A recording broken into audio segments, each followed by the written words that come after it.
구약성경 다니엘 3장 19절부터 30절까지 말씀, 우리 마음을 합하여 함께 읽도록 하겠습니다.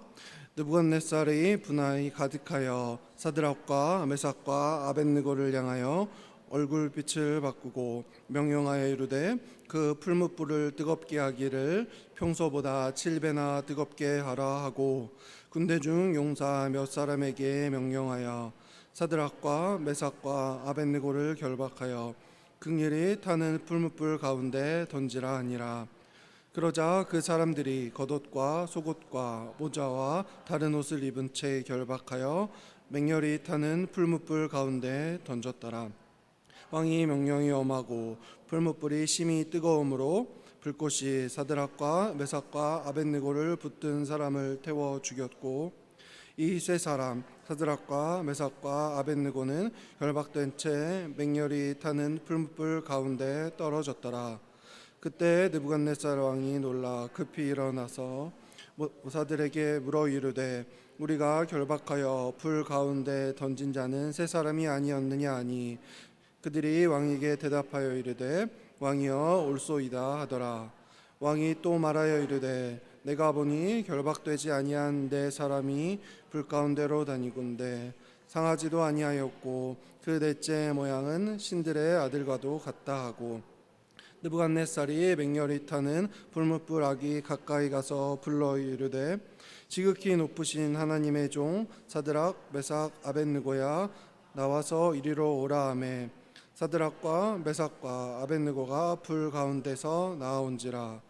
총독과 지사와 행정관과 왕의 모사들이 모여 이 사람들을 본즉 불이 능히 그들의 몸을 해치지 못하였고 머리털도 그을리지 아니하였고 겉옷빛도 변하지 아니하였고 불탄 냄새도 없었더라.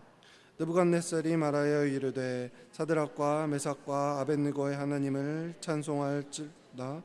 그가 그의 천사들을 보내사 자기를 의뢰하고 그들의 몸을 바쳐 왕의 명령을 거역하고 그 하나님 밖에는 다른 신을 섬기지 아니하며 그에게 절하지 아니한 종들을 구원하셨도다. 그러므로 내가 이제 조서를 내리노니 각 백성과 각 나라와 각 언어를 말하는 모두가 모두 사드락과 메삭과 아벳느고의 하나님께 경솔히 말하거든 그 몸을 쪼개고 그 집을 걸음터로 삼을지니 이는 이같이 사람을 구원할 다른 신이 없음이니라 하더라. 왕이 드디어 사드락과 메삭과 아벳느고를 바벨론 지방에서 더욱 높이니라. 아멘. 느부갓네살 왕은 엄청난 규모의 금 신상을 만들고 사람들에게 강제로 절하도록 명령을 내렸습니다. 그리고 그가 잘하는 것처럼 다니엘의 세 친구는 금 신상에 절을 하지 아니하였고, 이 문제로 세 친구들이 고발을 당하게 되었습니다. 3장 12절 이제 몇 유다 사람 사드락과 메삭과 아벳느고는 왕이 세워 바벨론 지방을 다스리게 하신 자이거늘 왕이여 이 사람들이 왕을 높이지 아니하며 왕이 신들을 섬기지 아니하며 왕이 세우신 금신상에 절하지 아니하나이다. 하나님을 섬기는 이들이 느부갓네살 왕의 명령에 거역을 하였습니다. 이 일로 왕을 화나게 만들었습니다. 그리고 결국 잡혀서 맹렬히 타는 풀무불 가운데로 던짐을 당하게 됩니다. 다니엘 3장 20에서 21절 군대 중 용사 몇 사람에게 명령하여 사드락과 메삭과 아벳느고를 결박하여 극렬히 타는 풀무불 가운데 던지라 하니라. 그러자 그 사람들을 겉옷과 속옷과 모자와 다른 옷을 입은 채 결박하여 맹렬히 타는 풀무불 가운데 던졌더라. 하지만 우리가 잘 아는 것처럼 다니엘의 세 친구는 죽지 않았습니다. 그 이유가 무엇일까요? 오늘 저와 여러분이 그 이유를 함께 찾기 원합니다. 먼저 첫 번째로 다니엘과 세 친구는 고정관념을 버렸습니다. 성경에는 우리의 고정관념을 깨는 일들이 굉장히 많이 등장합니다. 그 예로서 요한복음 11장에 기록된 마르다의 가족 이야기를 한번 살펴보겠습니다. 요한복음 11장 39절 예수께서 이르시되 돌을 옮겨 놓으라 하시니 그 죽은 자의 누이 마르다가 이르되 주여 죽은 지가 나흘이 되었음에 벌써 냄새가 나나이다. 우리가 너무 잘 아는 이야기죠. 마르다의 오빠가 죽었습니다. 그리고 죽은 지 사흘이나 지났습니다. 중동 지역이라 시신의 부패가 빨라 벌써 몸이 썩기 시작했습니다. 시신에서는 냄새가 나기 시작합니다. 그런데 우리가 잘 아는 것처럼 예수님은 그곳으로 급히 오지 않으셨습니다. 서둘러 오지 않으셨어요. 오히려 삥 돌아서 그곳에 도착하셨습니다. 아픈 사람이 있으면 서둘러 와야 하는 것이 정상입니다. 구급차가 환자를 실으려고 갈 때 신호 다 지키면서 갑니까? 아닙니다.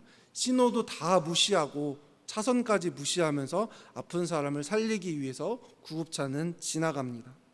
하지만 예수님께서는 서두르는 모습을 우리가 발견할 수 없습니다. 마르다는 예수님이 오셨지만 자신의 오빠가 살아날 희망이 없다라고 예수님께 이야기하고 있습니다. 다니엘서 3장을 보는 우리들의 시선도 역시 마찬가지입니다. 우리는 생각하길 풀무불 가운데 그 풀무불에 떨어지기 직전에 영화처럼 천사들이 나타나 그 세 친구를 구해주는 모습을 상상할 수도 있습니다. 아니면 어마어마한 바람이 불어서 풀무불이 꺼지는 것을 상상해 볼 수도 있습니다. 아니면 노아의 홍수 때처럼 어마어마한 비가 갑작스럽게 내려서 풀무불이 꺼지는 것을 상상해 볼 수도 있습니다. 얼마나 멋있는 모습입니까? 영화 같은 이야기 아닙니까? 그런데 오늘 다니엘서의 본문은 그 최후의 선을 넘어버렸습니다. 그들이 풀무불 가운데 들어가게 된 것입니다. 인간적인 눈으로 보면 더 이상 희망이 없어 보입니다. 이 부분에서 성경은 우리에게 고정관념을 버려라 라고 이야기합니다. 우리는 항상 우리 스스로 선을 정해놓습니다. 이 선을 넘으면 끝이야. 우리 스스로 선을 정하고 신앙생활을 합니다. 만약 혼기가 꽉 찬 자녀를 둔 성도님이 계시면 주님 앞으로 딱 3년입니다. 3년 안에 제 아들 제 딸이 좋은 배필을 만나 결혼해야 합니다. 기억하십시오 예수님, 딱 3년입니다. 아니면 사업을 하는 성도님들이 계시다면 주님 이번에는 돈 좀 벌어야 됩니다. 제가 그동안 얼마나 헌신했습니까? 주님 이번에는 꼭 돈을 벌어야 됩니다. 아니면 자녀가 고등학교 3학년이면 이런 기도를 할 수도 있습니다. 주님 주일날 빠지지 않고 자녀 교회 보냈잖아요. 여름에 수련회도 보냈잖아요. 그러니까 꼭 이 정도 이상의 대학교는 가야 합니다 라고 내 스스로 선을 정할 때가 너무나도 많이 있습니다. 그런데 이것은 성도들뿐만이 아니라 목회자들도 마찬가지입니다. 하나님 제가 이만큼 고생했잖아요. 이만큼 개척교회에서 어렵게 사역했잖아요. 이제 좀 제가 좋은 교회로 갈 때 되지 않았나요? 언제까지 고생해야 되나요? 몇 년 안에 좋은 교회로 좀 옮겨주세요. 목회자들도 마찬가지입니다. 그리고 그것이 이루어지지 않으면 성도들은 교회를 떠나기도 합니다. 하나님은 약속하지도 않으셨는데 나 혼자 선을 정하고 그 선을 넘어버리면 혼자 실망하고 교회를 떠나버리기도 합니다. 그런데 다니엘과 그 세 친구는 그렇게 하지 않았습니다. 다니엘서의 마지막 선은 어찌 보면 풀무불에 떨어지기 전에 하나님께 구원을 받는 것이 우리들이 생각하는 마지막 선이었을지도 모릅니다. 그런데 다니엘과 세 친구는 그 어디에도 하나님을 원망하지 않았습니다. 다니엘의 세 친구 입장에서는 하나님, 제가 하나님의 백성답게 살겠다고 왕이 주는 포도주도 거절하고 진미도 거절하고 야채만 먹었는데 왜 제가 이 자리에 서 있어야 합니까? 너무하시지 않습니까? 라고 불만을 표현할 수도 있었습니다. 왜 제 삶이 여기서 끝장나야 합니까? 라고 하나님을 원망할 수도 있었습니다. 하지만 그렇게 하지 않았습니다. 구약에 등장한 요셉을 한번 살펴보겠습니다. 요셉을 성경에서는 형통한 자다라고 이야기합니다. 창세기 39장 3절 그의 주인이 여호와께서 그와 함께 하심을 보며 여호와께서 그의 범사에 형통하게 하심을 보였더라. 창세기 39장 23절 하반절 이는 여호와께서 요셉과 함께 하심이라 여호와께서 그를 범사에 형통하게 하셨더라. 그런데 우리가 잘 아는 것처럼 요셉의 삶은 형통하지 않았습니다. 비록 노예로 팔려갔지만 보디발의 눈에 들어서 그래도 조금은 성공해 볼 수 있을까라는 생각이 들자마자 성폭행범으로 오해받아서 감옥으로 들어가 버렸습니다. 이게 어떻게 형통한 삶입니까? 떡 맡은 관원장, 술 맡은 관원장을 만나서 이제 감옥에서 조금 나오려나 했는데 그렇지 못했습니다. 형통한 삶과는 거리가 먼 것이 요셉의 삶입니다. 이 시점에서 우리가 살펴보아야 할 것은 제가 지난번 말씀드렸던 그리 아니하실지라도입니다. 사람의 관점으로 보면 형통하지 않습니다. 불행한 삶입니다. 하지만 그리 아니하실지라도의 관점으로 보면 형통한 삶이다라는 것을 우리는 인정할 수밖에 없습니다. 요셉이 이러한 삶 가운데 결국 요셉을 통해서 그의 가족이 구원받는 것을 우리는 너무나 잘 알고 있지 않습니까? 이것이 형통이라는 것입니다. 비록 풀무불 앞에서 우리가 생각하는 마지막이라고 생각할 때 풀무불에 던져질지라도 나의 오빠가 죽어서 그 시신에서 냄새가 나서 더 이상 희망이 없을지라도 요셉처럼 억울한 내 인생 가운데 더 이상 희망이 보이지 않아도 욥의 인생처럼 한평생 하나님을 신뢰했지만 내 삶에 이유 모를 불행이 찾아올지라도 신앙생활을 하고 있지만 내 삶 가운데 불행이고 어려움이 계속 찾아온다 하더라도 내가 생각하는 형통의 길이 아니더라도 그때가 바로 하나님의 역사를 경험하는 순간입니다. 우리의 생각을 내려놓았을 때 우리가 살펴볼 수 있는 오늘 두 번째 이유, 반전을 경험하는 삶을 살 수가 있게 되는 것입니다. 두 번째로는 제가 지금 막 이야기했던 것처럼 반전을 경험하는 삶입니다. 꽤 오래전 이야기지만 2002년 한일 월드컵 성도님들 아마 기억 다 하실 거예요.